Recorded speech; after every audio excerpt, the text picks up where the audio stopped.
Good evening, gardeners. It is March 7th. Hi, I'm Lauren from Till and Trowel. And today's a big day. I am starting my pepper seeds. Now, I'm not a huge fan of starting seeds. I've done it over the years. Sometimes a lot, sometimes a little. But the reason I don't like doing it is it's a hassle. And there's plenty of good stuff out there. But you know that you can buy your transplants at the garden center.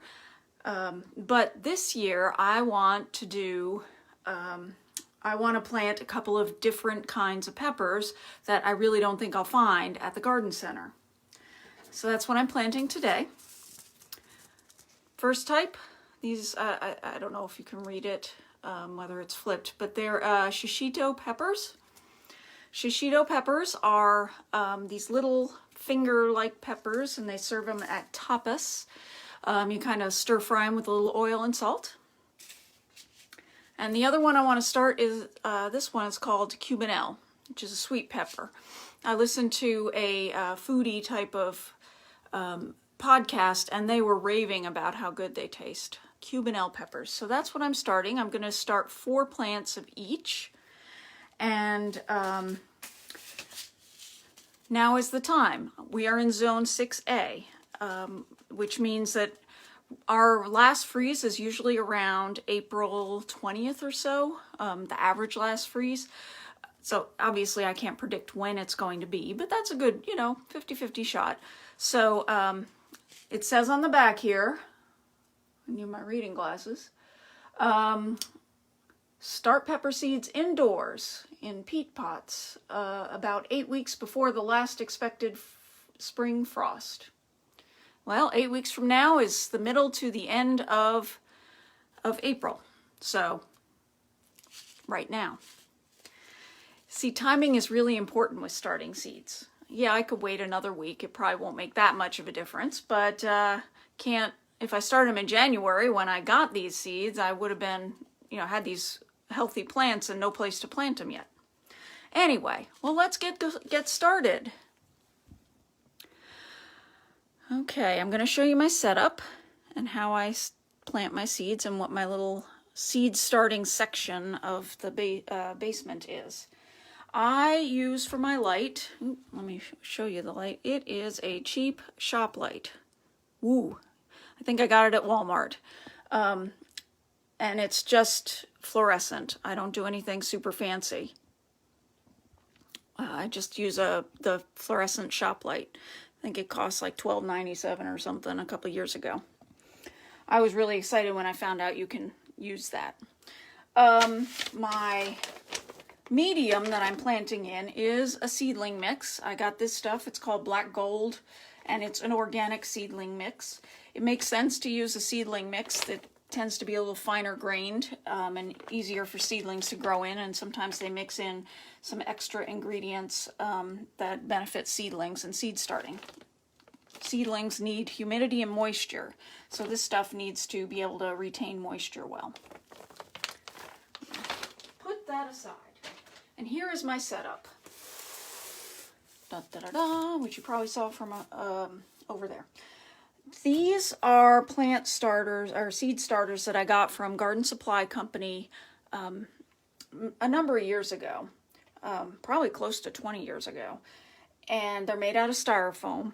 I don't think they sell them right now, but they're pretty durable. I'm still using them. I can't say I've used them every year since I got them, but I've used them at least a dozen times.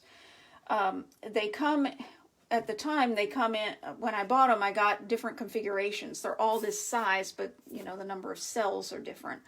I'm using the biggest size for my peppers because I want them to grow to be fairly mature seedlings, like the kind you find at the garden center.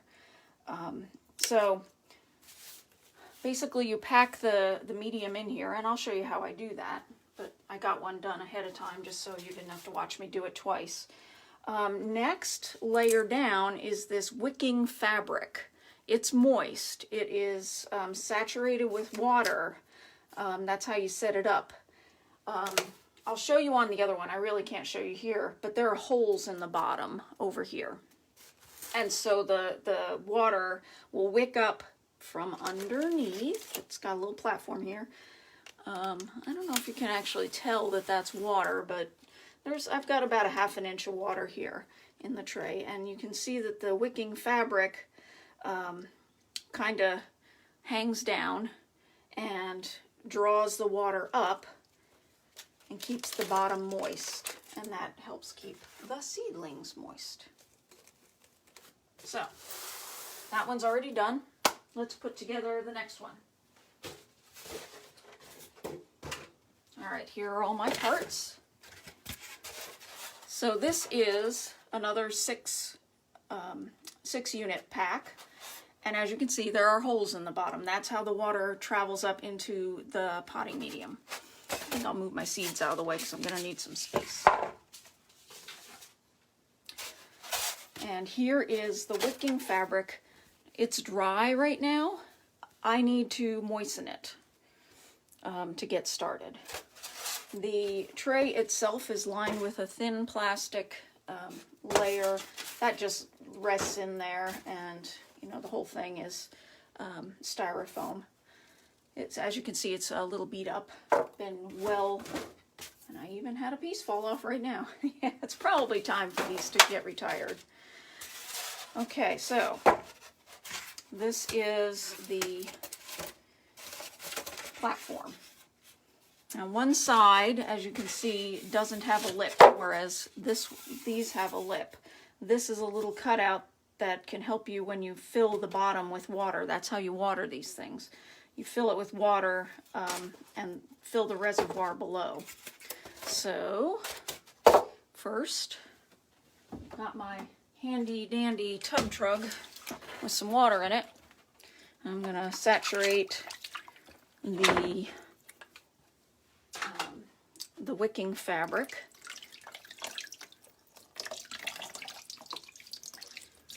Wring it out. I mean, I want it wet, but not drippy, goopy wet. Okay. Gonna move the water back down on the floor. So to get this thing set up properly,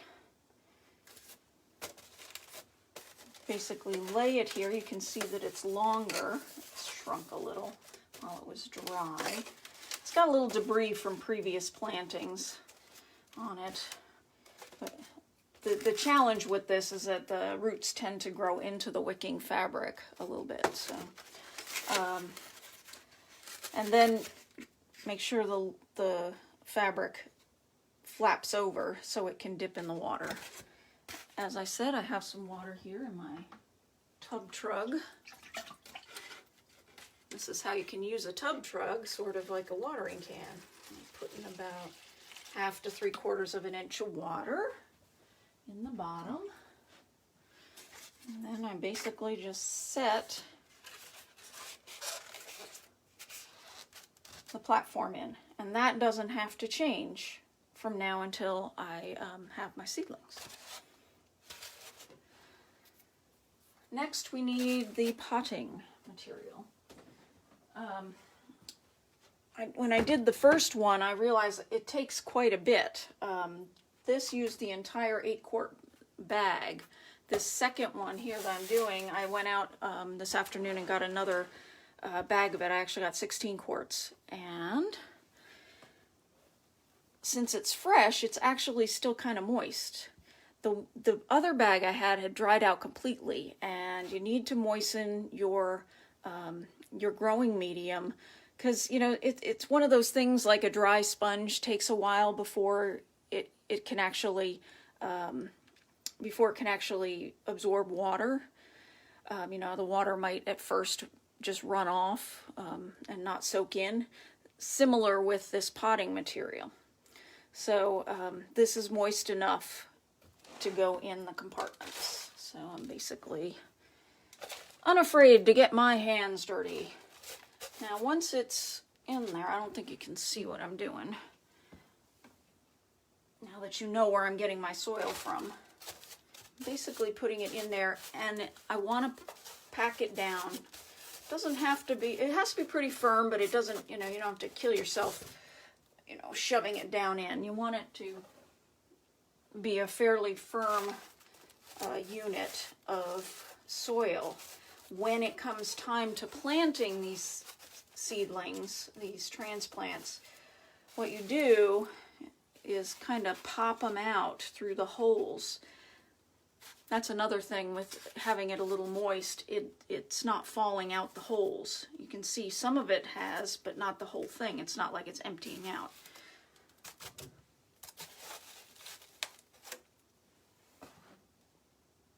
And I need to not be moving it after this, or else you won't have enough soil. You know, the soil will keep getting disturbed from underneath, and it won't set up the wicking action. It needs to get down into those holes, which, you know, are maybe what, 1/4 of an inch thick or something. So the soil needs to get down in there so that it will do the wicking motion of the water. Remember, we're on, if you've just joined us, we're on top of, this is on top of an absorbent and wicking type of fabric that's dipped in a water reservoir. So the water's being drawn up underneath these units where I'm going to be planting.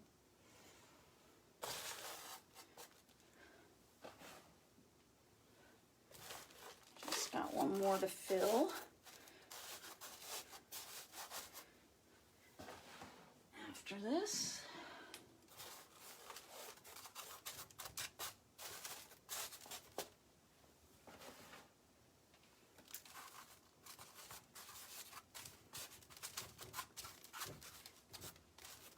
and I think we are in good shape. So now I have one of them approximately the same depth. You might notice that I'm making these, the soil a little bit deeper in this one than the other one, and there's a reason for that, and I'll get to it in a couple minutes. Yeah, I made a bit of a mess, but that's okay. See, I got a little bit of soil there.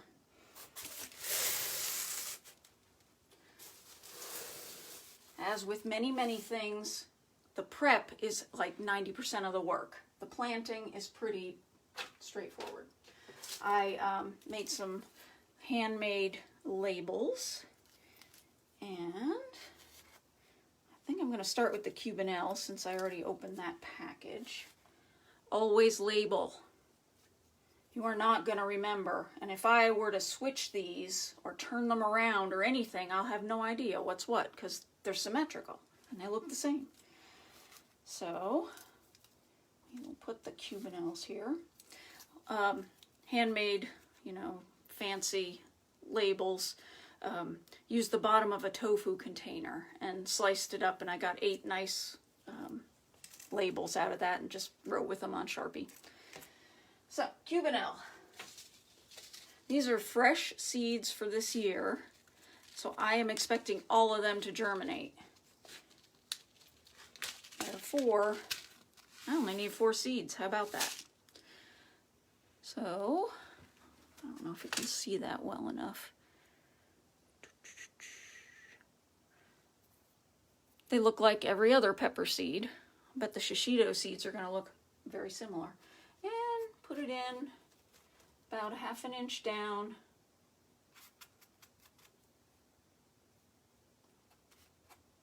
One per unit.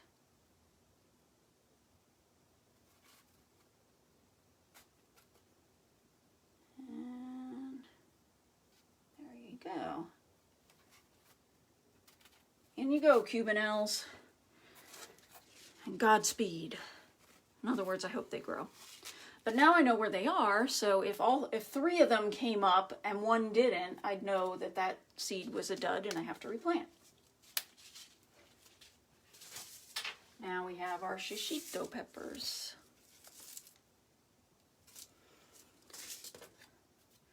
One, 2, 3, and 4.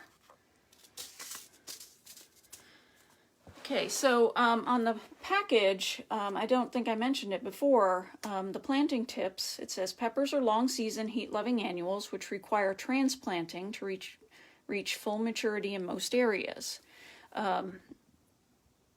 what that means is basically if I were to wait till the soil's warm enough outside, it's going to be a long time before we get any peppers, and it might be too cold, and so we'd end up never getting the peppers, which, what's the point? So I'm starting them now, keeping them in a controlled environment here inside for about 8 weeks, and then I will plant them. Now also look on the back. It's got a little sticker here saying packed for 2021. And it's got some batch and other information from the manufacturer. I don't want to lose that information, so I'm actually going to open the bottom of the package rather than the top. I mean, this is just, you know, a little bit of information about the seed company, which is fine, but not something I might need in the future. Okay, shishito seeds. Well, they're the same basic shape. Let's let you see them. They're the same basic shape as, there we go, the Cubanelles, but they're a little more yellow colored. Interesting. Cool. Well, let's get them planted. Just scoot it over here. And it says, it doesn't actually tell me, well, it says planting seed depth 1/4 inch. The other one said 1/2 inch. Stick it right there in the middle.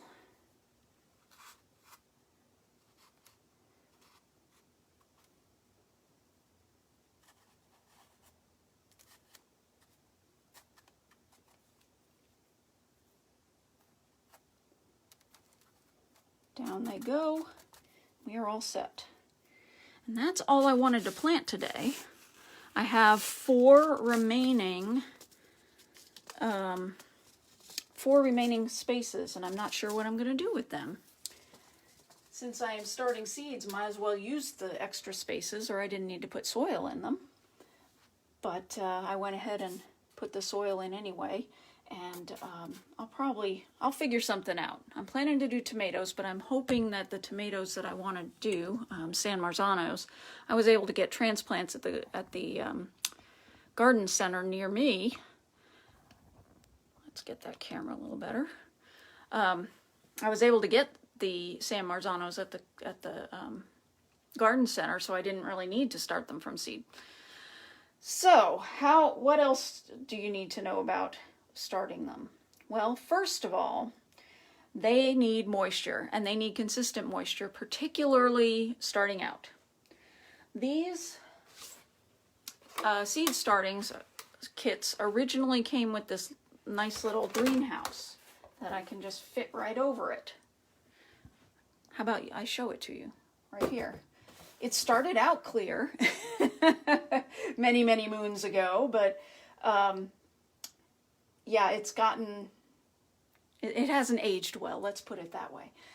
So I originally had 2 or 3 of them, I can't remember, but that's the only one I have left. So what am I going to do for the shishitos? Well, low tech. Good old plastic wrap.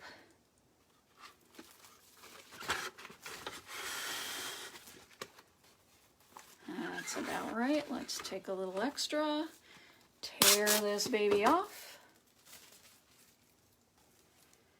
I'm going to lay it on top.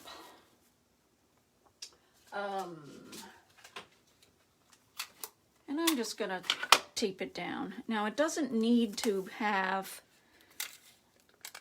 the greenhouse cover on it forever, just in the very vulnerable seedling stage.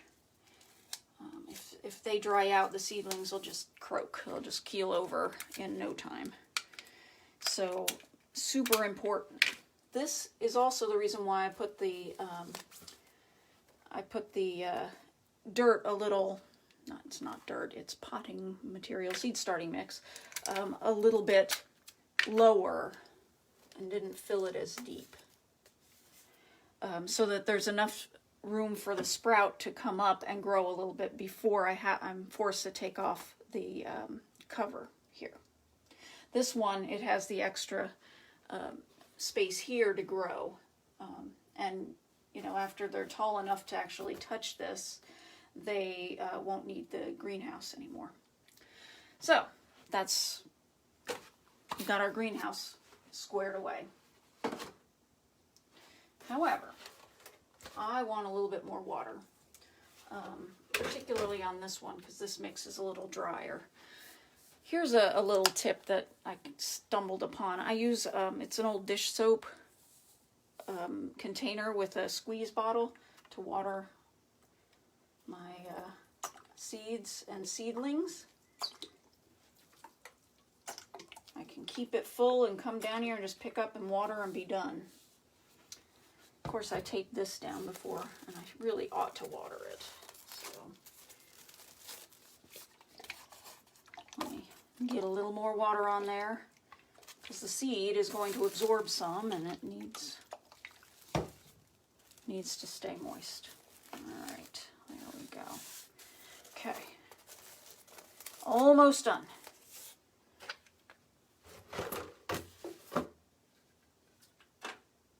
Now, it's perfectly fine if I leave them like this in this position. However, this is a long, thin light, and I want as much direct downward light on these plants as possible, so I'm going to rotate them. So now the light's a little more even, you know, from here to here and also here to here. You know, it's shining directly down. I also like my light a little bit closer. Fortunately, my garage light here is adjustable. Has a little S hook that you can bring it up and bring it down, so I'm making it closer. And there you go. Having the light closer assists with avoiding legginess, because the closer the light, the brighter it is on it, and the plants don't feel the need to reach for it. The last thing about the light is I actually leave the light on for 16 hours, off for 8. I've done it in the past where it's on 24 hours, but I've read recently that it's really better for the plants to have some darkness, even in the simulated environment of my seed starting. So I use an old-fashioned, you can't see what I'm doing here, an old-fashioned timer, you know, just like back in the day, you know, that I put the little, it turns on at 6 o'clock and turns off at 10 o'clock. And that ought to work. And now, we wait. That's it. That's all there is to, well, I even shouldn't say that's all there is, because there were quite a few details about this whole operation. When folks sometimes will start their own seeds, they'll buy those little Jiffy seed starters, and they start with these tiny little sections. Let me show you the 40 section one, you know, so it's more like this, and you have like 40 little baby plants, and that's great. But my goodness, if you're not planting them when they're still in this shape, you gotta transplant them into something else, you know, something bigger.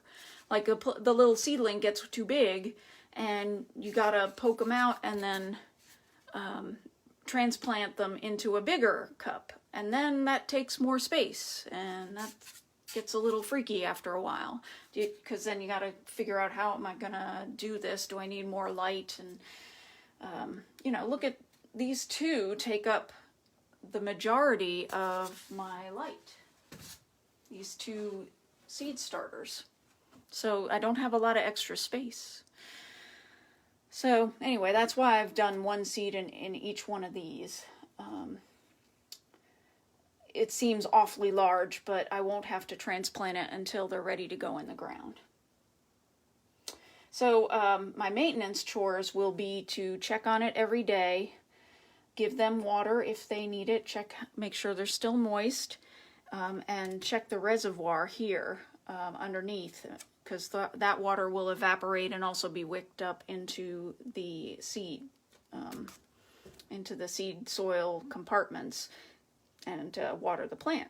So that will need to be refilled as well. Another good reason for the squeeze bottle, because it's easier to get it in there. Yeah. So, cool. That is how I start my seeds. Thank you for watching. I'm excited to try some different peppers. Honestly, I'm planning 3 Shishitos and 2 Cubanelles. Otherwise, I'm going to have a bunch of extra plants and extra peppers. And, you know, I plant largely just for my own eating, fresh eating. So, you know, I don't want to overdo it. I'll probably purchase a few regular bell peppers, because every garden needs to have some bell peppers, at least in my opinion. All right, well, you guys have a great week. I will be showing the progress each week as we get into growing season. And y'all have a great week and enjoy the spring weather. At least here in the Midwest, we're having some nice weather for the next few days. All right, well, subscribe to Till and Trowel. So, you know, like and follow on Facebook, and I'll see you next week. Bye.